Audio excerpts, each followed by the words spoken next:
He was known as the quiet officer, the kind who never raised his voice, never smiled too long, and never believed a word a prisoner said. But that night, something broke the silence inside those cold concrete walls. A man in cell 14 started to cry, not scream, not beg, just cry. The kind of crying that doesn't sound like guilt, but like loss. Officer Daniel Reed stood at the end of the corridor, keys heavy on his belt, listening to the sobs echo through the metal bars. He'd heard 1,000 men cry before, each one with a story they swore would change everything. None of them ever did, but something about this voice. It wasn't the usual tremor of fear. It was slow, hollow, and real. He told himself to ignore it. It was late. The night shift was quiet for once, and quiet was dangerous in a prison. Still, his feet moved before he could stop them. He walked to cell 14, his flashlight slicing through the dark. Inside sat a man with gray at his temples and hands clasped like he was praying. "Officer, please," the prisoner said, not looking up. "I need to tell someone the truth before I die." Daniel almost laughed. Every inmate had a truth they wanted to tell when their sentence finally caught up to them. But the man's voice wasn't desperate. It was calm, defeated. "You've got 5 minutes," Daniel muttered, leaning against the bars. "Make it good." The prisoner nodded. "You think I killed her," he whispered. "But I didn't. I buried her." Daniel's heartbeat slowed. That wasn't the confession he expected. He opened his mouth to ask what the man meant, but something in the prisoner's eyes stopped him. They weren't wild or broken. They were mourning. He'd seen killers fake tears before. He'd seen men sob for sympathy. But this one, it looked like he'd already spent years in a kind of private hell Daniel couldn't name. "What do you mean you buried her?" Daniel asked, his voice low. The prisoner looked up, eyes glassy in the dim light. "I didn't kill her," he said. "I found her. I was too late. I should have saved her, but I didn't. So I buried her." Daniel's stomach tightened. "You're saying you were just there? Wrong place, wrong time?" "No," the man said. "I was there because I loved her." Daniel stepped back, almost instinctively. It was the same pattern every time, a tragic romance, a twist, a lie. He'd heard it all before. But the tone, that tone, it wasn't rehearsed, it wasn't smooth, it was raw. Still, he couldn't let himself fall for another story. Not again. 5 years ago, another inmate had convinced him of his innocence. Daniel had risked his career trying to get the man's case reopened. 2 months later, the inmate confessed to everything, smirking, proud of how easily he'd fooled the soft-hearted officer. Since then, Daniel built walls higher than the ones surrounding the prison itself. So why was he still standing there, listening to this stranger breathe out his supposed truth like it actually mattered? The man's hands trembled. "I kept her picture," he said, "even when they told me I shouldn't. I thought maybe if someone just looked at her, really looked, they'd know I couldn't have done it." Daniel swallowed hard. "What's her name?" "Anna," the man said. "Anna Brooks." Daniel froze. That name, he'd heard it before. A missing girl, years ago. A case that made the news because no body was ever found. The man convicted was a small-town mechanic. This man. And now he was saying he didn't kill her, only buried her. "Why are you telling me this now?" Daniel asked. "Because," the prisoner whispered, "the man who killed her, he's still out there, and I know who he is." The words hit like a hammer in Daniel's chest. It could have been another lie, but there was something in the way the man said, "still out there." The kind of quiet certainty that comes from someone who's seen the truth and lived with its weight for too long. Daniel wanted to walk away, to lock the door and pretend none of this happened. But as he turned, the man said one last thing. "He visits me," the prisoner murmured. "Every year, on the same day. He sits right where you're standing." Daniel froze again. This wasn't some random inmate talking nonsense. This was a man confessing something deeper, something twisted. The officer's mouth went dry. "You're saying the real killer visits you?" The prisoner nodded once. "He likes to remind me what he did." Daniel's flashlight flickered. Somewhere far down the corridor, a door slammed shut. The night suddenly felt colder. He should have laughed, should have called it in as another psychotic delusion. But instead, he whispered the question he wasn't supposed to ask. "What's his name?" The man smiled weakly. "You wouldn't believe me." Daniel leaned closer. "Try me." The prisoner exhaled, his breath trembling. "He's one of you," he said.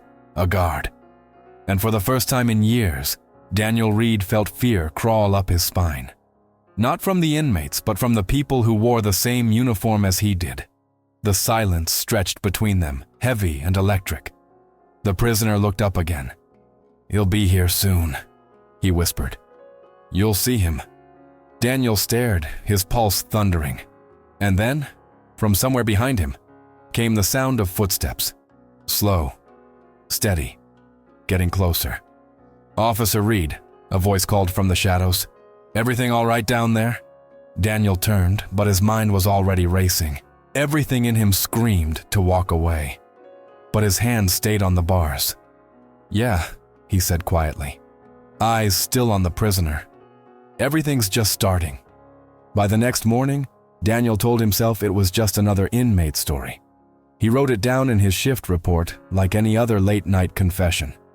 Prisoner expressed delusional statements concerning case. That's what they always said.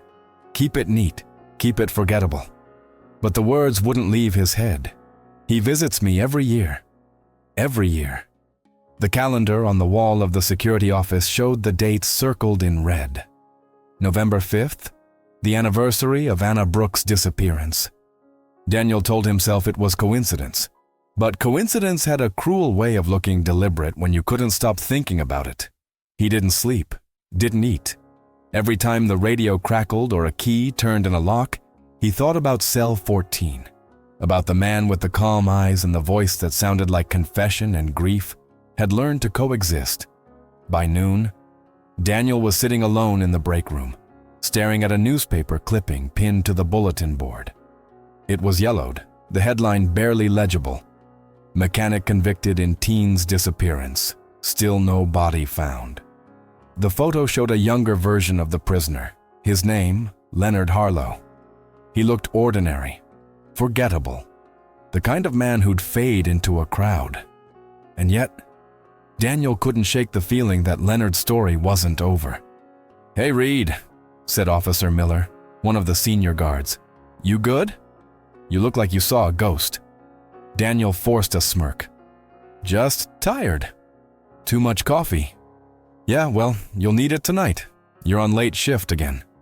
Daniel froze. The late shift.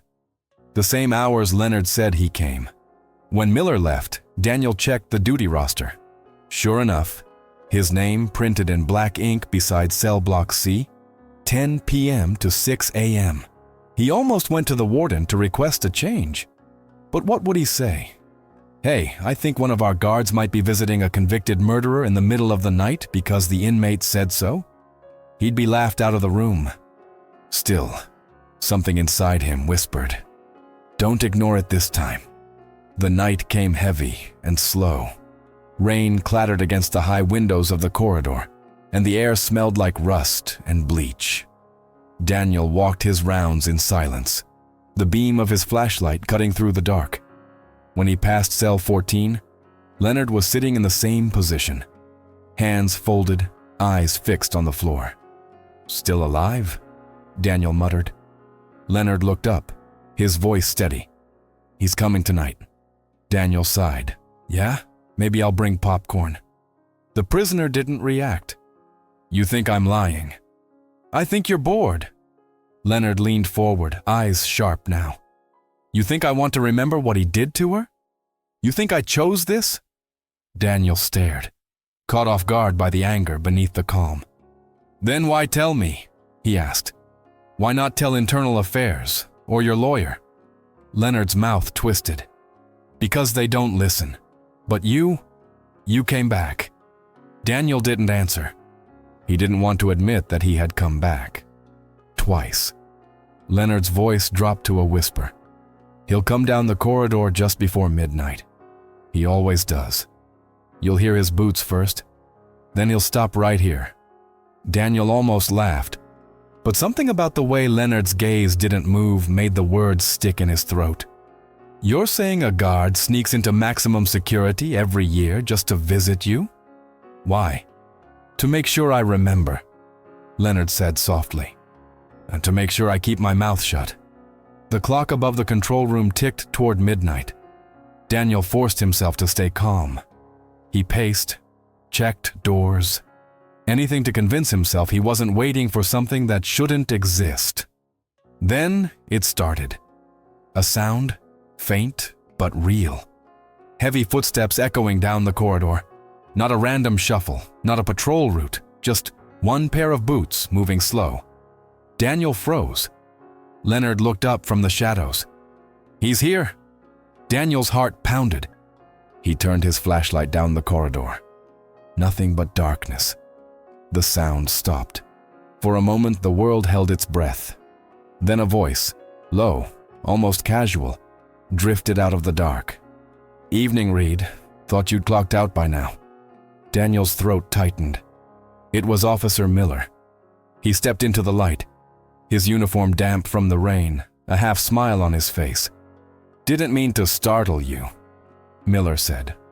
You look like you've seen a ghost. Daniel forced himself to relax. Just doing rounds, prison's quiet tonight. Good, Miller said, glancing at Leonard's cell. Keep it that way. Leonard's eyes followed him, but he didn't speak. He just sat still, too still. Miller leaned against the bars, looking in. Harlow, still breathing? Leonard said nothing. Miller grinned faintly. You know, you're lucky. Most guys don't get to live long enough to regret what they did. Daniel felt something shift in the air. The way Miller said it. Too familiar, too personal. Leonard's voice broke the silence. Still coming to visit me, huh? Miller's grin faltered. What was that? You heard me, Leonard said. Same night. Every year. For a second, no one moved. Then Miller chuckled, shaking his head. You're losing it, old man. But his tone, it cracked, just slightly. Daniel felt the tension coil inside him. Something was wrong here, deeply wrong. Leonard whispered, He killed her. Ask him. Daniel turned, his eyes meeting Miller's. Miller smiled again, but it didn't reach his eyes. You're listening to this lunatic, he said. He's playing you, Reed. They all do. Daniel wanted to believe that. He needed to believe that. But Leonard's voice came again, softer now, almost pleading. He still wears the same boots. You hear them, don't you? Daniel looked down. Mud caked the edges of Miller's boots, thick, wet, and fresh. There hadn't been any mud outside the facility since last week's rain. He opened his mouth to speak, but Miller's hand landed on his shoulder. Go grab a coffee, Reed, he said lightly. You look dead on your feet. Daniel nodded, but his stomach twisted as he walked away. Behind him, he heard Miller murmur something to Leonard. The words were too quiet to catch, but Leonard's sharp intake of breath said enough. Daniel didn't know what he'd just witnessed, but one thing was certain. He wasn't imagining it anymore. And if Leonard was telling the truth, then the real killer wasn't outside these walls. He was standing right beside him. Daniel couldn't stop shaking. He told himself it was the cold, but the truth was uglier. It was the sound of Miller's voice. Too casual, too comfortable. The kind of voice people use when they know they're safe. He sat alone in the observation booth, staring at the security monitors that flickered with static and gray. The cameras caught every inch of cell block C, except one. The blind corner right by cell 14. The same corner Miller had leaned against. Daniel's fingers hovered over the keyboard. He could pull last night's logs, check the hallway footage. But every time he thought about doing it, A voice in his head whispered, "And what if you're right?" Because if he was right, then the prison wasn't just housing a killer, it was protecting one. He tried to shake it off. He tried to be the man he'd trained himself to be, detached, logical, unmovable. But then Leonard's words came back. "I didn't kill her. I buried her." That line looped in his head like a curse. He told himself he didn't believe in innocence anymore, but some part of him, the part that still wanted to think the world wasn't entirely rotten, couldn't let it go. By noon, he'd already done the thing he swore he wouldn't. He drove to the archives. The case file for Anna Brooks was buried under years of dust and neglect. He had to sign it out under training research. Inside the yellow folder were a few photos, a police report, and a single newspaper clipping with a headline that might as well have been written in stone. "Mechanic confesses to killing local girl." Except there was no signed confession, just a verbal admission noted by one officer, Sergeant Matthew Miller. Daniel's stomach twisted. The handwriting looked rushed, almost panicked. Below it, Leonard's name. No tape recording, no witness signature, just a single page that said, "Admitted guilt. Case closed." It didn't make sense. A confession with no evidence, no body, and the same officer, Miller, who now worked security at the prison. Daniel's chest felt tight. He closed the file and sat back, trying to breathe. He could go to internal affairs. He could report it. But what would he say? That a decades-old conviction might be built on a lie? That one of their senior officers might be a murderer? He'd be crushed before he even finished the sentence. Still, he couldn't look at Leonard's face on the monitor again and pretend not to know. That night, when the corridors went dark and quiet, Daniel walked back to cell 14. He didn't knock. Leonard was waiting. "You read it, didn't you?" he said softly. Daniel's jaw tightened. "You said he visits you every year. Why?" Leonard's eyes dropped to his hands. "Because she was his niece." Daniel froze. "His what?" "Anna Brooks," Leonard said. "Miller's sister's daughter. He told everyone I did it, but she came to me for help that night. She was scared of him." Daniel's throat went dry. "You expect me to believe that?" Leonard looked up, and for the first time, there was anger in his eyes. Not the kind that wanted revenge, but the kind that comes from being unheard for too long. "She called me," he said. "I worked at her father's garage. She trusted me, said her uncle had been following her. I told her to come by, that I'd take her home. But she never made it. When I found her, she was already gone. I buried her because I couldn't stand to see her like that. And when I tried to tell the police, he was the first one there. He said I did it." Daniel felt the air leave his lungs. If Leonard was lying, it was a story crafted with the precision of guilt. But if he was telling the truth, then Daniel was standing in the same uniform as the man who'd killed a child and silenced the only witness. "You buried her?" Daniel repeated. "Where?" Leonard shook his head. "You think I didn't tell them that? I took them there. The woods behind Highway 9. But they didn't find anything. Because he moved her." Daniel clenched his fists. "You can't prove that." "No," Leonard said quietly. "But you can." He leaned forward, his eyes fierce. "He'll slip. He always does. That's why he visits me. To make sure I still remember the story his way." Daniel stepped back. "You want me to go after a fellow officer based on your word?" Leonard's voice dropped to a whisper. "You want to know why you believe me? Because you heard those footsteps too." Daniel's stomach churned. He wanted to deny it, but the sound still echoed in his head. The slow rhythm, the weight in every step. He turned to leave, but Leonard's voice followed him. "You can't ignore it now. If you do, she stays buried forever." Daniel walked away, faster this time, but his pulse refused to calm. In the locker room, he found Miller again, leaning against the counter, laughing with another guard. When he saw Daniel, he grinned. "Reed, you still losing sleep over our friend in cell 14? Daniel forced a smile.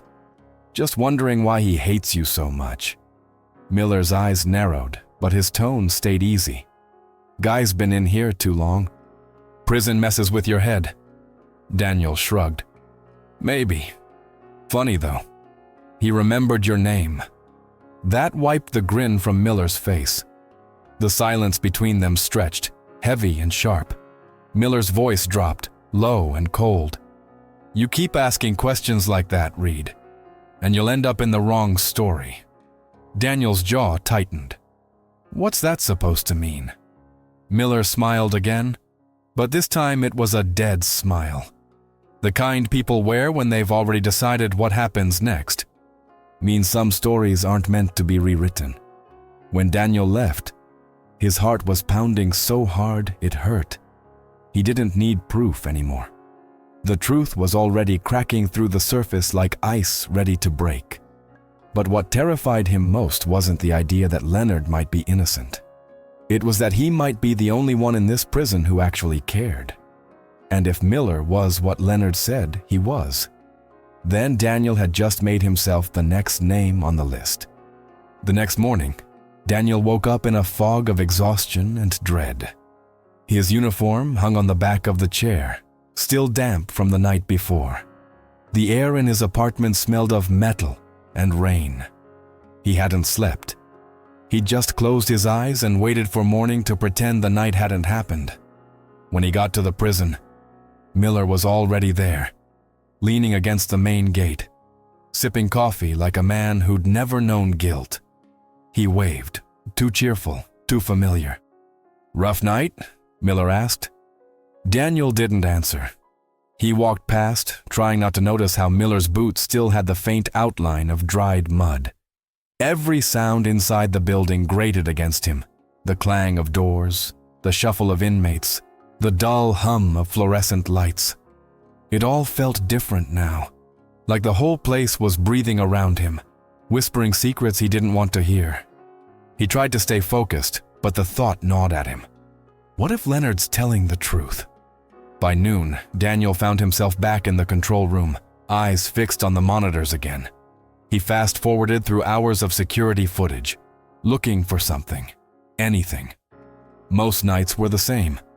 Guards passing through, lights flickering, silence. Then, at 11:57 p.m. the night before, he froze the screen. A figure appeared at the far end of the corridor. Tall, broad-shouldered, uniformed. The camera flickered once, then twice, before the figure reached the corner near cell 14. And then the feed cut out. It stayed black for exactly 1 minute. When it returned, the figure was gone. Daniel leaned closer, rewinding the footage. The timestamp blinked red, distorted, as though someone had tampered with it. He felt the back of his neck prickle. Someone had erased that minute. Someone who knew how. He printed a still frame from the moment before the blackout, the figure halfway down the hall. The camera quality was low, the face shadowed. But one thing stood out: the glint of a silver ring on his right hand. Daniel had seen that ring. Every day. It was the one Miller never took off. A family heirloom, he said once, engraved with the letter B. Brooks. The name hit Daniel like a punch. He sat there for a long moment, the hum of the monitors filling the silence. His hands trembled slightly as he folded the photo into his pocket. He knew what this meant, but proof wasn't enough. Not yet. He needed something that couldn't be erased. That night, he walked back to cell 14, his heart hammering. Leonard looked up when he entered. "You saw it, didn't you?" Daniel hesitated. "I saw someone. I don't know who." Leonard smiled faintly, a smile with no joy in it. "You do?" Daniel leaned closer to the bars. "If you want my help, I need the truth. Everything. No riddles." Leonard nodded slowly. "After they arrested me, he came to see me once before trial. Told me I'd done the right thing by burying her. Said it saved the family the shame. I thought he was thanking me. Then I realized he was warning me. Daniel's voice dropped. Warning you? Leonard's eyes darkened. He said if I ever told anyone what really happened, he'd make sure I was buried too. And he kept his promise. Just not in the ground. Daniel's throat went dry. You think he killed her because she found out something? He asked. Leonard shook his head. Because she said she was going to tell. Daniel's mind spun. A cover-up buried by family loyalty and a system that didn't want to look too closely. It all made a sick kind of sense. He needed to get out, to breathe. But when he turned to leave, Leonard said something that stopped him cold. She had a bracelet, he whispered. Silver, heart-shaped charm. I gave it to her for her birthday. If you find it, you'll know I'm telling the truth. Daniel paused. You buried her wearing it. Leonard nodded. Daniel's pulse raced. And you said it was near Highway 9? Yes. Behind the old gas station. There's a lone oak tree. I buried her at its roots. He moved her body later, but maybe he missed something.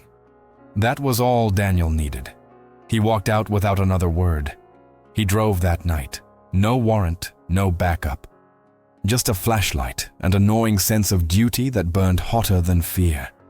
The rain had turned the dirt road slick. His headlights caught the outline of the oak tree, exactly as Leonard described it. Massive. Lonely. He stepped out, boots sinking into the mud. The ground smelled of wet earth and old secrets.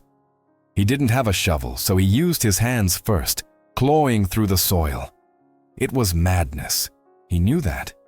But after 10 minutes, something cold and metallic scraped beneath his fingers. He froze, brushed the dirt away slowly. A chain, silver, attached to a small charm shaped like a heart. Daniel sat back, staring at it in disbelief. Leonard hadn't lied. The world seemed to tilt around him. He wanted to call someone, to report it, but he couldn't think straight. His hands were shaking too hard to hold the phone. He wrapped the bracelet in a handkerchief and shoved it into his pocket. When he got back to the car, he saw the flash of headlights in his rearview mirror. Another vehicle had pulled up behind him, its engine rumbling low. Daniel's pulse spiked. He recognized that sound. The old prison-issued truck Miller drove. The driver's door opened. Miller stepped out, raincoat glinting in the light. Daniel gripped the steering wheel, his breath shallow. Miller approached the car, smiling faintly through the rain. You shouldn't be out here, Reed. Daniel's voice was quiet. How did you find me? Miller tapped the side of his head. You forget I trained you, kid. You left the gate log open. Rookie mistake. Daniel didn't answer. He just stared. Miller leaned down to the window. You digging holes now? Looking for ghosts? Daniel's hand clenched around the bracelet in his pocket. Miller's smile didn't reach his eyes. You should have let this one rot, Reed. Some stories don't want to be told. Then he looked down at Daniel's muddy hands, and that smile vanished. Where is it? Miller asked quietly. Daniel said nothing. Miller's jaw tightened. I asked you a question. Daniel met his gaze. You tell me. You were there first. Miller's expression hardened. Rain dripped from his hair. You really think you're the hero here, huh? Daniel's voice shook. No, just someone who finally stopped pretending not to hear the truth. Miller stared at him for a long time, long enough that Daniel thought, just maybe he wouldn't do anything. Then Miller's voice dropped to a whisper. You have no idea what you've just done. He turned and walked back toward his truck. The engine roared to life, taillights vanishing into the dark. Daniel sat there, drenched in rain and dread, staring at the bracelet in his hand. He didn't know what scared him more, the proof he'd just found, or the promise in Miller's voice that this wasn't over. Daniel didn't go home that night. He couldn't. He drove aimlessly until dawn painted the sky the color of bruises. The bracelet sat on the dashboard, gleaming faintly in the weak light, proof that everything Leonard said was real. and that everything Daniel believed about justice was a lie dressed in a uniform. He parked in an empty lot and just sat there, hands on the wheel, heart hammering in his chest. The rain had stopped, but the storm hadn't. It was in him now. He wanted to turn the bracelet in, file a report, bring the truth to someone who could actually do something about it. But Miller's voice kept echoing in his head. Some stories don't want to be told. And then, the quieter voice that scared him even more. What if no one believes you? Because they wouldn't. They never did. A guard accusing another guard of murder, with evidence dug up illegally in the middle of the night? It would sound insane. And Miller wasn't just any guard. He was the warden's old friend, a man who'd been part of the system long before Daniel joined it. He sat there until the sun came up, then drove straight back to the prison. When he walked in, everything looked the same. Too normal. The morning chatter, the smell of burnt coffee, Miller's voice somewhere down the hall, laughing like nothing had happened.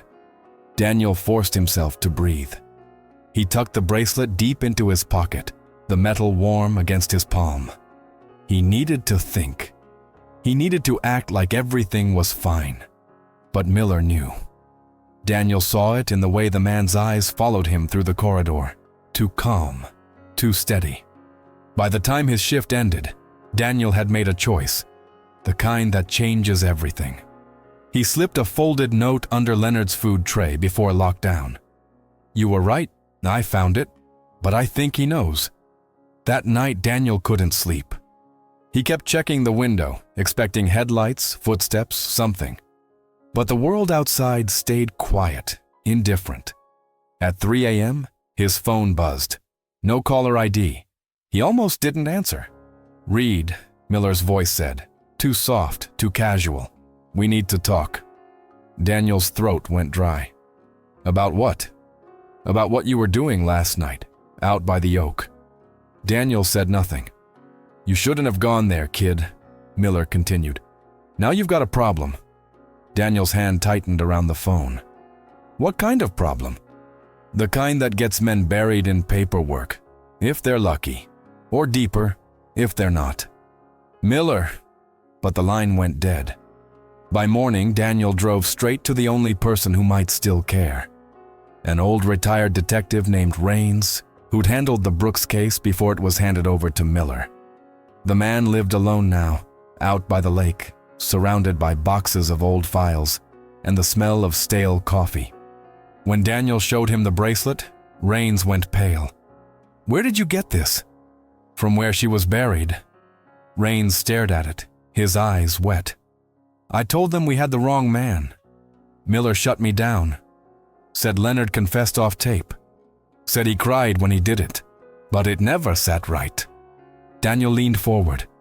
"If I can prove Miller framed him, will you help me?" Rains nodded slowly. "If you've got the courage to finish it." That was enough. They met again 2 nights later, in secret. Rains brought old statements, copies of interviews, logs from the night Anna went missing. Half of them were unsigned, rushed, edited. One line caught Daniel's eye. Officer Miller arrived on scene before first responders. He shouldn't have. He wasn't even on duty that night. Daniel felt the floor tilt beneath him. It was all there, in plain sight, hidden by the kind of arrogance only a man in uniform could afford. But before they could take it further, the call came. Rains was found dead in his home. Natural causes, they said. No investigation, no questions. Daniel sat in his car outside the precinct, trembling. He didn't need a detective to tell him what that meant. Miller was tying off loose ends, and Daniel was next. When he arrived at work that night, Miller was waiting by the gate, leaning against the fence. "Long week, huh?" he said. "Heard about Rains. Shame. Guess the old man's heart finally gave out." Daniel stared at him. "You did it." Miller's smile didn't move. "Careful what you say. Words have a way of sticking." Daniel's fists tightened. "Leonard was right about you, about everything." "Leonard's a murderer," Miller snapped. his calm cracking for the first time. You think a piece of jewelry changes that? I think it's enough to make people start asking questions. Miller stepped closer, voice dropping low. Then you better start watching who you talk to, because if I go down, I'm not going alone. Daniel felt his stomach twist. There it was. The threat. The final line between silence and truth. He didn't answer, didn't move. Miller straightened his uniform and smiled again. See you tonight, Reed. When Daniel turned away, he knew something inside him had broken. There wasn't going to be an investigation. No one would save Leonard unless he did it himself. That night, he went to the evidence room, heart pounding. He tucked the bracelet inside an envelope, sealed it, and wrote 2 words across the top. For the truth. Then he slipped it under the warden's office door. He didn't sleep that night. He waited. By morning, the prison buzzed with noise. Officers whispered, doors slammed, and by noon, the warden was standing in front of Daniel's desk. Officer Reed, he said, we need to talk about what you turned in. Daniel's chest tightened. Did you find something? The warden's face was unreadable. Where did you get this bracelet? I found it near Highway 9. It belonged to Anna Brooks. The warden sighed. I see. He turned to leave, but before he did, he said something that made Daniel's blood run cold. Next time, Reed, don't go digging where you're not authorized. Miller's already explained everything. Daniel froze. Miller told me you've been under stress lately. The warden continued. Hearing things, believing inmates. Take a few days off.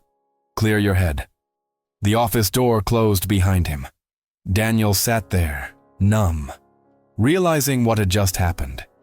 Miller had beaten him again, buried the truth before it could breathe. But this time, Daniel wasn't just scared. He was furious. He knew now that there was only one way to expose Miller, and it would mean breaking every rule he'd ever sworn to uphold. By the next night, Daniel had stopped pretending he was part of the system. The badge on his chest felt like a weight chained to someone else's lies. He drove to the prison early, parked in the far lot, and sat there until the sun disappeared behind the razor wire. He'd made his decision. There was no report, no backup plan, no exit, just one final truth that needed to be seen. He slipped into cell block C without checking in. Cameras would show him there, but that was fine. He wanted them to. The truth didn't matter if no one saw it. Cell 14 was quiet. Leonard sat on the floor, the pale light from the corridor striping his face in gray. You shouldn't be here, Leonard said softly. Daniel shook his head. You were right about him, all of it. Leonard didn't speak for a long moment. Then he looked up, eyes tired but calm. And what are you going to do about it? Daniel's voice cracked. What I should have done 5 years ago when another man told me the truth and I ignored him. Leonard studied him carefully. Then you know what it'll cost. Daniel nodded. Yeah, but I'm done living like a coward. He handed Leonard a folded piece of paper, a written confession. Everything he'd seen, everything Miller had done, the bracelet, the erased footage. He'd left copies hidden in 3 places. One with a journalist, one with a lawyer, and one mailed to Anna Brooks's family. I needed to hear it from you first, Daniel said, that I'm not insane. Leonard's voice was low. You're not insane, officer. You're just human. That's rarer. Footsteps echoed down the hall, slow, heavy, deliberate. Miller. Daniel didn't move. He stood in the open, hands steady now. Evening, Reed, Miller said, his voice rolling out of the dark. We need to talk about all these stories you've been spreading. Daniel turned. You mean the ones that aren't yours to tell anymore? Miller stepped into the light. His eyes were cold, his jaw tight. You think anyone's going to believe you?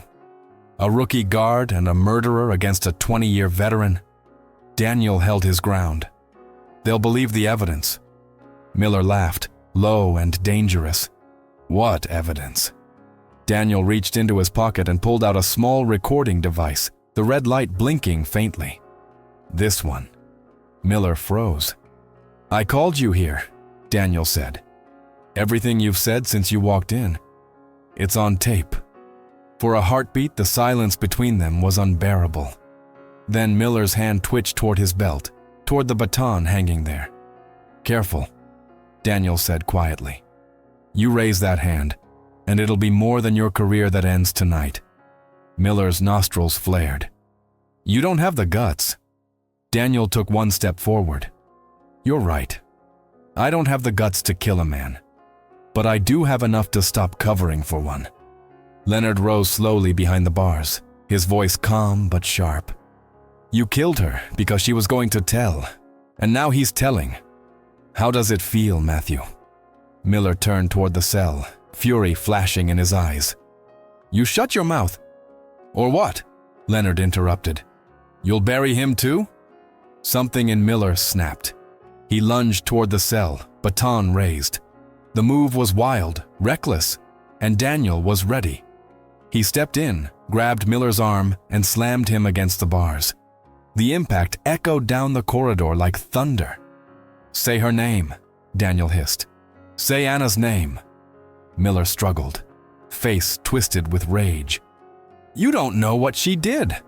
She was going to ruin my family." Daniel shoved him harder.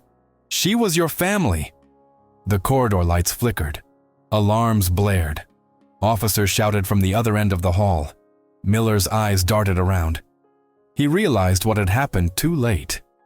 Cameras. Daniel had turned them back on before coming down. Every word, every move was on record now. When the others arrived, Miller tried to spin it, to twist the story like he always did.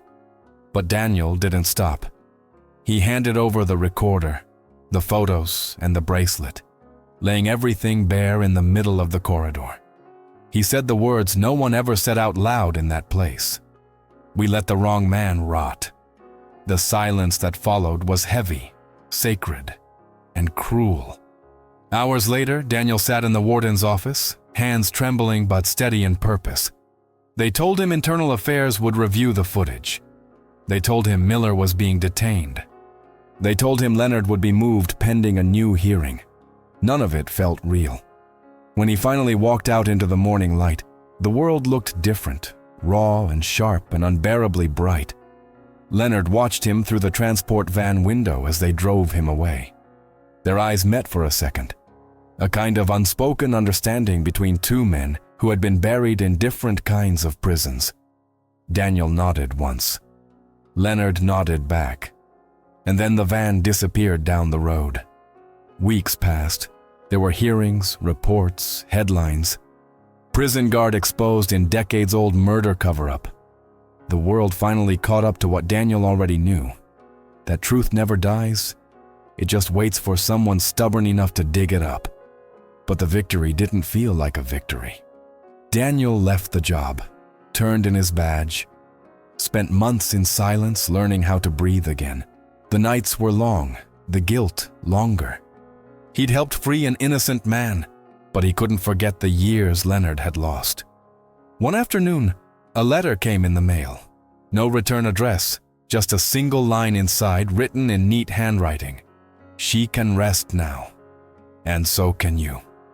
Daniel sat there for a long time, the paper trembling in his hands. He didn't cry. He just closed his eyes and let the world go quiet. Because for the first time in years, the silence didn't sound like guilt anymore. It sounded like peace. And in that silence, he finally understood what Leonard meant when he said he buried her out of love. Sometimes the dead don't need justice. They just need someone brave enough to listen. If you were Daniel, would you have kept digging, even knowing what it would cost? Tell me in the comments below. Someone always needs to hear what you would have done.